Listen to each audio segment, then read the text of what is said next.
नमस्कार, स्वागत है आपका सत्यहिंदी.com पर। मैं हूं नीलू व्यास और एक बार आपके साथ फिर से जुड़ रही हूं आपके पसंदीदा कार्यक्रम आज का एजेंडा को लेकर।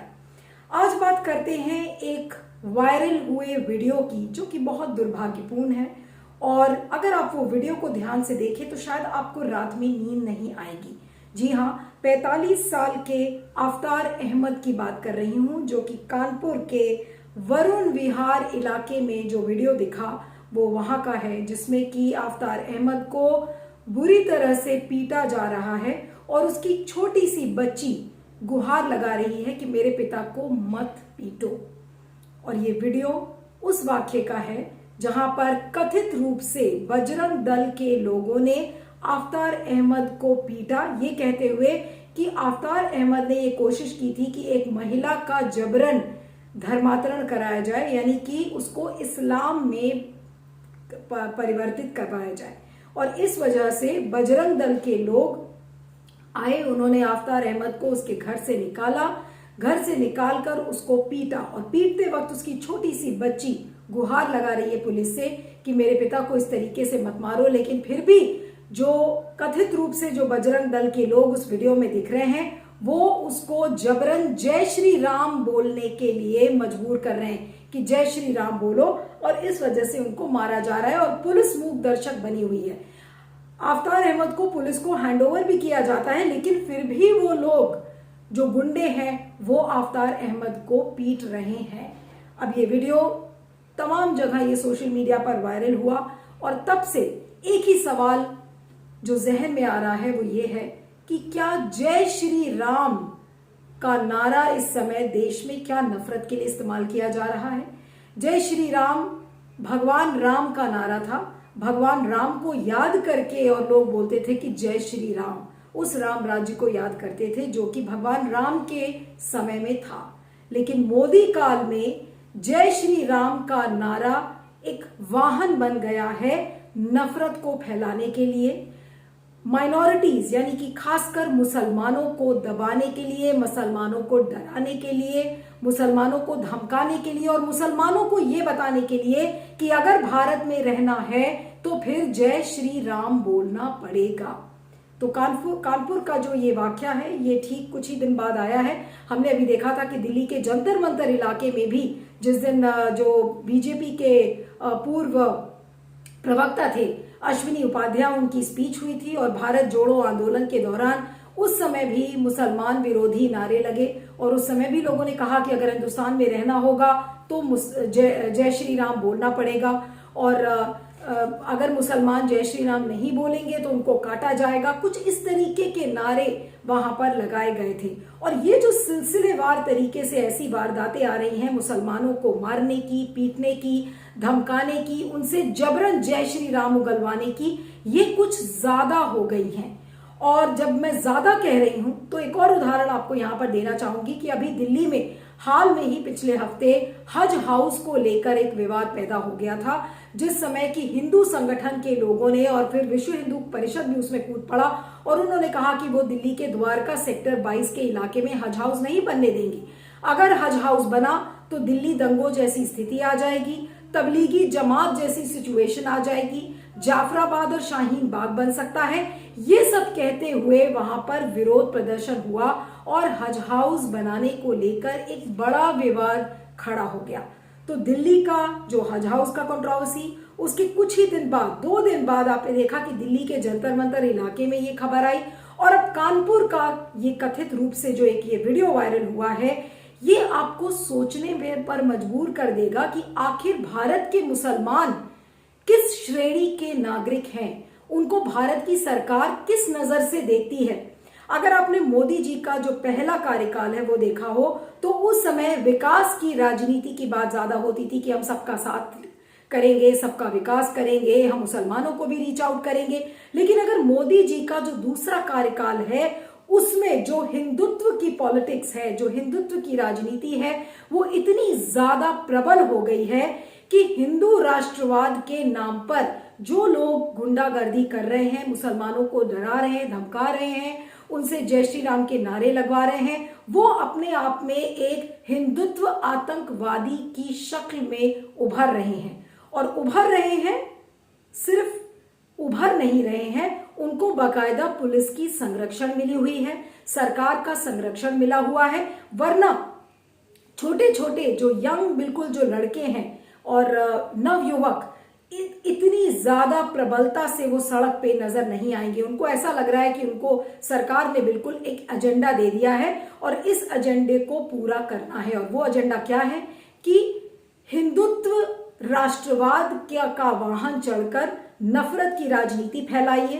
ध्रुवीकरण करिए, मुसलमानों को सेकंड ग्रेड सिटीजन का एहसास दिलाइए, मुसलमानों को उनकी जो टोपी है वो पहनने मत दीजिए, मुसलमानों को मीट नहीं खाने दीजिए, मुसलमान अगर दाढ़ी बढ़ाकर अगर चल रहे हो तो उनकी दाढ़ी काट दीजिए।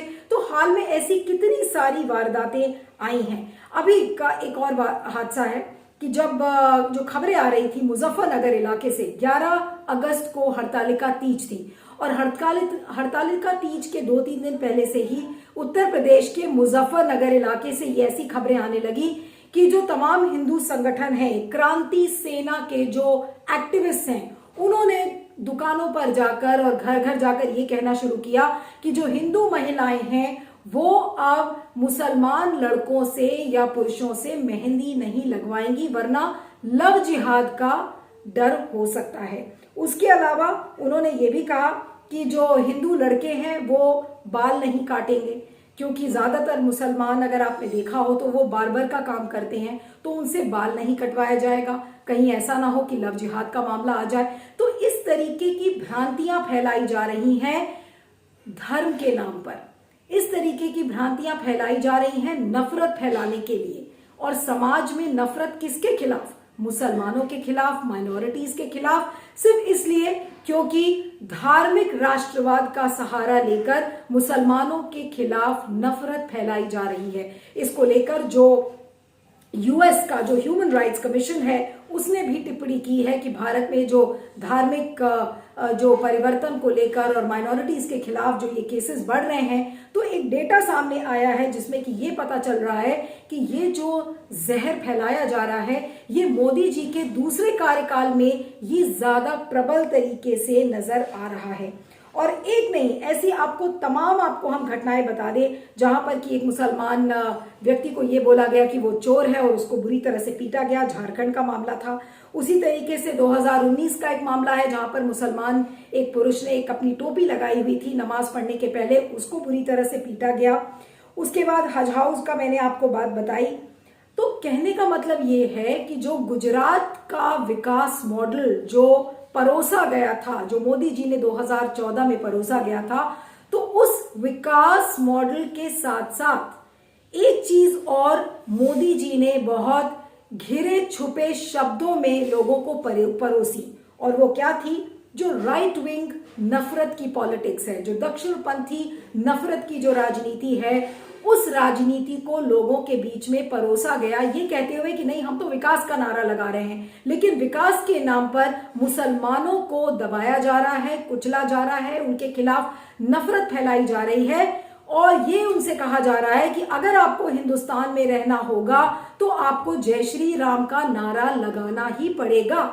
तो इसका क्या मतलब है? आप जय श्री राम का नारा एक धर्मनिरपेक्ष भारत में थोपना चाह रहे हैं। ये नहीं कि धर्म जय श्री राम का नारा गलत है, इस बात को कोई नहीं कह रहा है, मैं भी हिंदू हूं, जय श्री राम हम कोई भी बोल सकते हैं, लेकिन कहने का मतलब ये है कि जय श्री राम के नारे के सहारे आज समाज में कितनी नफरत की बीज बोई जा रही है। और ये सारा काम मोदी जी एक मुखौटा पहनकर कर रहे हैं, चुपचाप कर रहे हैं, और ये उसी तरह कर रहे हैं जैसे कोई भी तानाशाह सरकार करती है।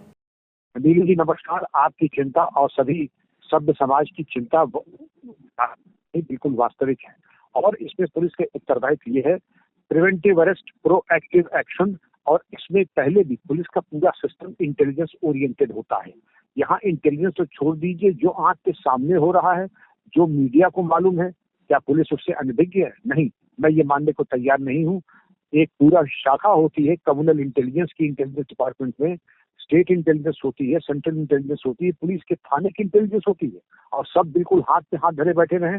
मैं समझता हूं कि ये निष्क्रियता की पराकाष्ठा है और ये अस्वीकार्य है।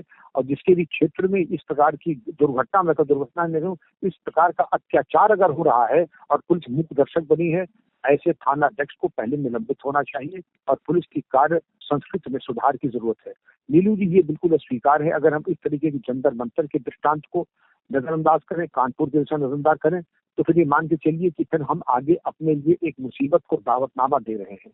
ये जरूरी है कि पुलिस की वर्किंग में सुधार और अमूलचूल परिवर्तन किया जाए और जीरो टॉलरेंस की नीयत लाए। ये हो क्या रहा है? ये एक बच्ची अपने पिता के लिए रो रही है और क्राउड उसको मार रहा है। क्या हम तालिबानी शासन ला रहे हैं? ये बिल्कुल अस्वीकार है और ये हिंदुस्तान में बिल्कुल चलने वाला नहीं है। इस घटना को अलग थलग करके देखना नहीं चाहिए। इस घटना को बल्कि अभी अभी पिछले ही हफ्ते 8 अगस्त को दिल्ली के संसद मार्ग पे जो बड़ी भीड़ इकट्ठा हुई और खुलेआम जो है वो नारे लगाई कि जब मुसलमान काटे जाएंगे तब राम राम चिल्लाएंगे, उसी से जोड़ के देखना चाहिए। क्योंकि उसी तरह की गैदरिंग हरियाणा में भी हुई, पता नहीं कहाँ कहाँ और भी हुआ होगा। तो ये जो है कि हम मार डालेंगे मुस्लिम्स को और मार डालेंगे और उनसे राम राम कहलवाएंगे, उनको ह्यूमिलिएट करेंगे, उनको मुसलमान रहने नहीं देंगे, उनको एक तरह से माने हम लोग उनके ऊपर विजय पा करके, फतह करके उनसे राम कहलवाएंगे। ये हिंदुओं का मुस्लिम्स के खिलाफ युद्ध टाइप का है। ये माहौल बनाने वाली एक पूरी हिंदू वर्चस्ववादी राजनीति है जो आज सत्ता सरकार में बैठी है। ये अलग बात है कि वही सरकारें हैं जो कि हिंदुओं को, मुस्लिम्स को बिना कोई हिंदू मुस्लिम देखे वो सबको कोविड से मार रही है, सबको जो है वो बेरोजगारी से मार रही है, वो सारी अलग बातें। लेकिन वो जिस नाम पर एक तरह से वो अपना अपना ब्रांड बनाती हैं, वो ब्रांड वहीं से बना हुआ है कि ये जो है ये हिंदू वर्चस्ववादी हिंसा है। अलग अलग बहाने से करते हैं। जैसे इस बार कानपुर वाली घटना में वो कहते हैं कि नहीं नहीं ये तो ये कन्वर्जन कर रहा था। अब वो रिक्शा वाला है, क्या कन्वर्जन कर रहा होगा? और कन्वर्जन कर भी रहा था तो किसी को समझा रहा होगा ना कि चलो मुसलमान होना अच्छा है, तुम भी बन सकते हो, क्या गलत है उसमें? ये तो कानूनी और संवैधानिक रूप से बिल्कुल सही है। तो इसके लिए आप उसको पीटेंगे क्यों और क्या क्या क्यों करेंगे, उसको उसको उससे जय श्री राम क्यों कहलवाएंगे? तो ये बातें जो हैं, और कहीं पे वो बहाना होगा कि वो चोर है, कहीं बहाना होगा कि वो देशद्रोही है, कहीं बहाना मैंने कोई ना कोई बहाना होगा। लेकिन दरअसल ये बहाने हटा करके हमें सीधे सीधे ये देखना चाहिए कि हिंदू सोसाइटी में ये जबरदस्त आतंकवादी रेडिकलाइजेशन हो रही है। ये हिंदुत्ववादी यानी हिंदू वर्चस्ववादी आतंक है। ये हिंदू धर्म से अलग है।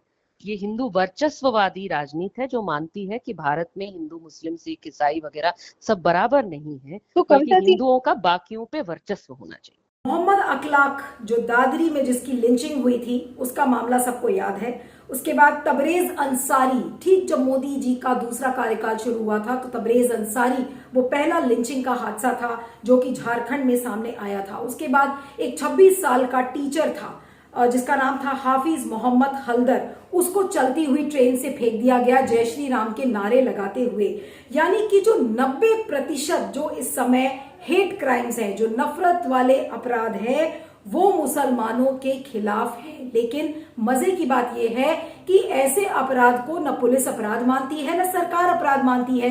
इसलिए नफरत भरे अपराध, जो नफरत फैलाने का जो अपराध है, उसके लिए ना एफआईआर दर्ज होती है, न उसके खिलाफ कोई कार्रवाई की जाती है। यानी कि जो मोदी जी की जो धोखाधड़ी की राजनीति है, धोखाधड़ी का मतलब यह है कि एक मुखौटा पहनकर जो वो राजनीति करते हैं कि देखिए हम विकास कर रहे हैं, लेकिन विकास के नाम पर मुसलमानों को जो दबाने की राजनीति है, हिंदुत्व राष्ट्रवाद के नाम पर एक जो हिंदुत्व आतंकवाद को फैलाने की कोशिश की जा रही है, वो समाज में एक बहुत ही दुर्भाग्यपूर्ण चलन है, एक पैटर्न बन चुका है। आपको ध्यान होगा कि अभी कुछ महीने पहले एक नेटफ्लिक्स पर सीरीज आई थी जिसका नाम था लीला, और उस लीला में आर्यवर्त का राज्य दिखाया गया था, जिसमें क्या होता था, आर्यवर्त के राज्य में जो ताजमहल था उसको डिमोलिश कर दिया गया, उसको ऐसा फिल्म में दिखाया गया।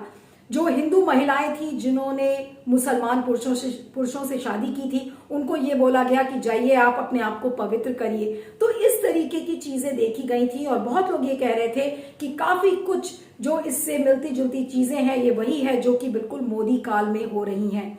यानी कि जहां पर धर्मांतरण की बात आती है आप वो देख लीजिए, तानाशाही की बात आती है आप वो देख लीजिए, हर तरीके के विरोधाभास को दबाया जाता है और मुसलमानों को ये एहसास दिलाया जाता है कि आप भारत के नागरिक नहीं हैं, और इतना मुसलमानों को मजबूर कर दिया जाए कि मुसलमान बेचारा भारत छोड़कर ही चला जाए। तो ये भारत जोड़ो नहीं बल्कि मुसलमानों के लिए भारत छोड़ो बन रहा है। और इसमें मैं बार बार ये शब्द इस्तेमाल कर रही हूं कि जो मोदी सरकार की जो इसमें राजनीति है वो एक मुखौटा पहनकर धोखाधड़ी की राजनीति है, जिसकी वजह से मुसलमानों को बुरी तरह छला जा रहा है। आखिर आज आफ्ताब अंसारी, ये जो आफ्तार अहमद जिसका वीडियो वायरल हुआ है कानपुर का, इसका दोष क्या है? हालांकि एक महिला सामने आई है और उसने कहा है कि आफ्तार अहमद ने उसका धर्म परिवर्तन करने की कोशिश की, उसने जाकर पुलिस में शिकायत भी की, लेकिन पुलिस ने उसकी शिकायत दर्ज नहीं की। तब वो जाकर बजरंग दल के पास गई और बजरंग दल के जो ऑर्गेनाइजर है दिलीप सैनी, उन्होंने कहा कि अगर पुलिस ने एक्शन नहीं लिया तो क्या हुआ, हमने इस आदमी के खिलाफ एक्शन ले लिया, यानी कि आफ्तार अहमद के खिलाफ एक्शन ले लिया।